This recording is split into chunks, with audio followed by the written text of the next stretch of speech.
राम राम मित्रांनो, मी अमोल कोळेकर पाटील. बीडमधून एक धक्कादायक बातमी समोर येते.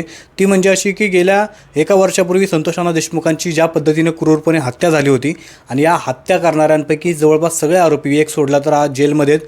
आणि यांच्याच वरती आज बीडच्या न्यायालयामध्ये एक धक्कादायक गोष्ट घडली. ती अशी गोष्ट म्हणजे की आजपर्यंत फक्त तारखा होत चालल्या होत्या. आजपर्यंत 23 वेळा ह्या सुनावणी पार पडल्या आणि आजपर्यंत असं वाटत होतं की या फक्त जितक्या जास्त डिले करता येईल तितक्या जास्त डिले करायचा त्यांचा प्रयत्न आहे की काय.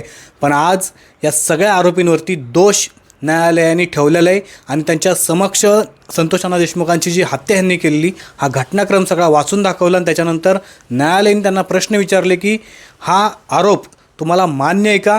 त्याच्यावरती नेहमीप्रमाणे जसे आरोपी बोलतात तसं याही आरोपीने सांगितले की हा आरोप आम्हाला मान्य नाही. त्याच्यानंतर न्यायालयाने सांगितले की पुढची सुनावणी आपण 8 तारखेला ठेवणार आहे, 8 म्हणजे 8 जानेवारीला. आणि या सुनावणीमध्ये नक्की संतोष अण्णा देशमुखांच्या मारेकऱ्यांना शिक्षा देखील होण्याची शक्यता आहे.